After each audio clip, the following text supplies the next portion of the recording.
என்னிடத்தில் திரும்புங்கள், அப்பொழுது நான் உங்களிடத்துக்கு திரும்புவேன் என்று சேனைகளின் கர்த்தர் சொல்லுகிறார் என்று எழுதப்பட்டிருக்கிற வேத வாக்கியத்திற்காக எங்கள் தேவாதி தேவனுக்கு கொடான கொடி ஸ்தோத்திரங்கள் உண்டாகட்டும். தேவரீர், உம்முடைய முகத்தையே நாங்கள் தேடுகிறோம்.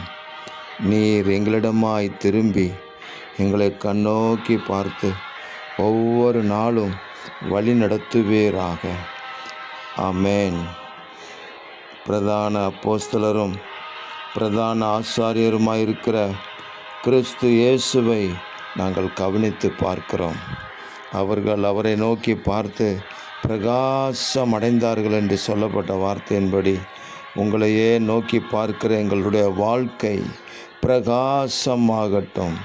அநேகருடைய கண்களுக்கு முன்பாக ஆச்சரியமான அதிசயமான காரியங்களை எங்கள் தேவன் எங்களுடைய வாழ்க்கையிலே செய்து உங்கள் நாமத்தை மகிமைப்படுத்துவீராக. இந்த நாட்களிலும் சத்திய சுவிசேஷத்திற்கு சாட்சியாக எங்களுடைய வாழ்க்கையில் பெரிய அதிசயங்கள் நடைபெறட்டும் என்று நாங்கள் ஜெபிக்கிறோம். எங்கள் ஆண்டவராகிய இயேசு மகிமைப்படுவீராக.